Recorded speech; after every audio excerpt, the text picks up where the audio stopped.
शेतकरी मित्रांनो नमस्कार. ॲग्रो इंडिया गुरुमधून मी सुरेश अकोलकर सर्वांचं स्वागत करतो. तर मित्रांनो, अ, आपण या ठिकाणी महाराष्ट्रामध्ये कांदा मोठ्या प्रमाणात लागवड होतो. बऱ्याच शेतकऱ्यांची कांदा लागवडी झालेला आहे. बऱ्याच शेतकऱ्यांनी मशिनरीने लावलाय, बऱ्याच शेतकऱ्यांनी मजुरांनी लावलाय. चालू वर्षी पावसामुळे खूप मोठ्या प्रमाणात नुकसान देखील झालं. रोपांचं नुकसान झालं. बऱ्याच शेतकऱ्यांना रोप मिळालं नाही. परंतु एवढं करून सुद्धा कांदा लागवड झालेली आहे. कांदा लागवड झाल्यानंतर पहिला फवारा हा फार महत्त्वाचा आहे. एक तर तुम्ही तणनाशकाच्या अगोदर करा किंवा तणनाशकाचा स्प्रे झाल्यानंतर आपल्याला फवारा घेणं महत्त्वाचं आहे. एक 15 ते 20 दिवसाच्या झाल्यानंतर पहिला स्प्रे घेणं फार महत्त्वाचं आहे. कारण यावेळेस आणि खास विशेष करून ढगाळ वातावरण मोठ्या प्रमाणात बनलंय. ढगाळ वातावरणामुळं सकिंग अटॅक म्हणजे थ्रिप्सचा अटॅक मोठ्या प्रमाणात होतो.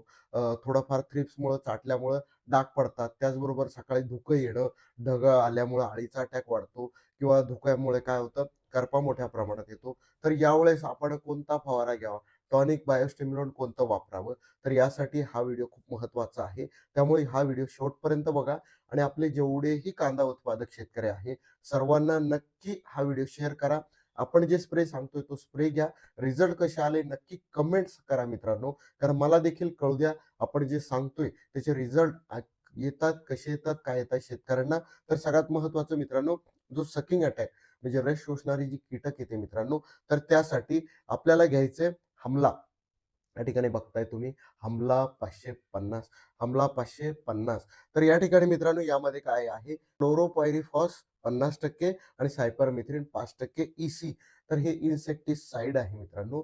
तर याचा वापर करायचा आहे. तर प्रति लिटर आपल्याला 1.5 ते 2 ml प्रमाणे आपण प्रति लिटर याचा वापर शेतकरी मित्रांनो हमलाचा करू शकतो. यामुळे आपली जी रस शोषणारी कीटक आहे ती पूर्णपणे कंट्रोल होऊ शकते आणि जास्तीत जास्त दिवस आपण नियंत्रण त्याचं करू शकतो. तर यासोबत आपल्याला कॉम्बिनेशन काय घ्यायचं? सकाळी धुकं मोठ्या प्रमाणात येतोय. करपा येतोय, वरतून शेंडा जळतोय, डाग पडताय. तर त्यासाठी आपल्याला साप पावडर वापरायची. हा पहिल्या स्प्रेचा आहे मित्रांनो. शक्यतो सापच वापरा. सापमध्ये कॉम्बिनेशन खूप चांगलं आहे. कार्बनडायझिम 12% आणि मँकोझेब जे आहे 63% आहे. म्हणजे 22 आणि M85 यांचं कॉम्बिनेशन या ठिकाणी आहे. यामुळे जो आलेला करपा आहे तो सुद्धा कंट्रोल होतो आणि येऊ सुद्धा देत नाही मित्रांनो. त्यामुळे आपण याचा वापर करायचा आहे. याचा वापर 2 ग्रॅम प्रति लिटर तुम्ही त्या प्रमाणात करू शकता. याने काय होतं, तुमचं येणारं जे बुरशीजन्य अटॅक आहे, तो येऊ देत नाही. आला तरी तो कव्हर करू शकतो पहिल्या प्रिव्हेंटिव्हमध्ये. त्यामुळे पहिल्या स्प्रेमध्ये आपल्याला साप पावडर वापरणं हे फार आवश्यक आहे. याचा वापर कराल तर खूप जास्त दिवस तुम्हाला चांगले रिझल्ट हे दिसून येतील. तर यानंतर आपल्याला आपल्या पातीची व्यवस्थित वाढ होण्यासाठी, कांद्याची जी व्यवस्थित वाढ आहे, त्याच्या अन्नद्रव्याच्या पूर्ततासाठी आपल्याला स्टिम्युलंट म्हणजे कुठलं टॉनिक आपण वापरायचं, काय-काय त्याच्यामध्ये असणं आवश्यक आहे, हे सुद्धा आपण बघणार आहोत. तर यामध्ये ऑर्बिट आहे बायोस्टिम्युलंट. तुम्ही बायोस्टिम्युलंट घेताना मार्केटमधनं पॉप्युलर सुद्धा घेऊ शकता. पण आपल्या समोर मी एक दाखवतोय त्याचा सुद्धा वापर करू शकता. हे मिळालं तर यामध्ये काय-काय आहे आणि याचा फायदा काय-काय होतो ते पण बघूया.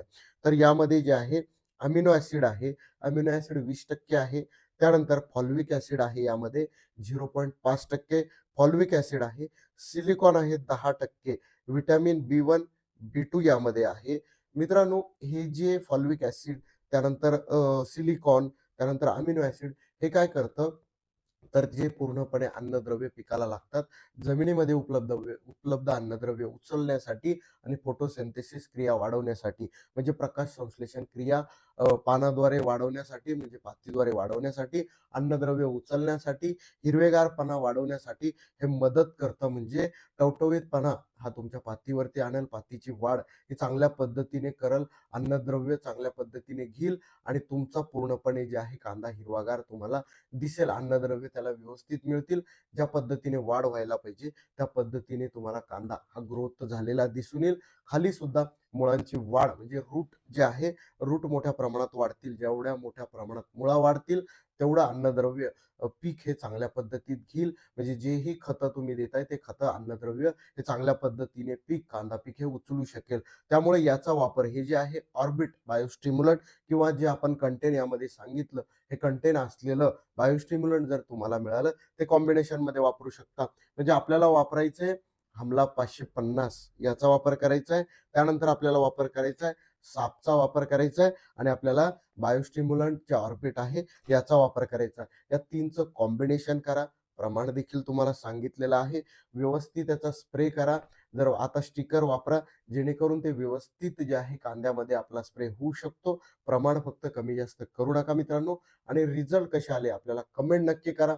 आपले व्हिडिओ जर आवडत असतील तर मित्रांनो आपल्याला सबस्क्राईब नक्की करा. शेजारी जे बेल आयकॉन आहे त्याला सुद्धा क्लिक करा, जेणेकरून तुम्हाला आपले अपडेट वेळोवेळी भेटत राहतील. सर्व शेतकरी मित्रांना व्हिडिओ शेअर करा आणि लाईक करायला मात्र विसरू नका. धन्यवाद मित्रांनो.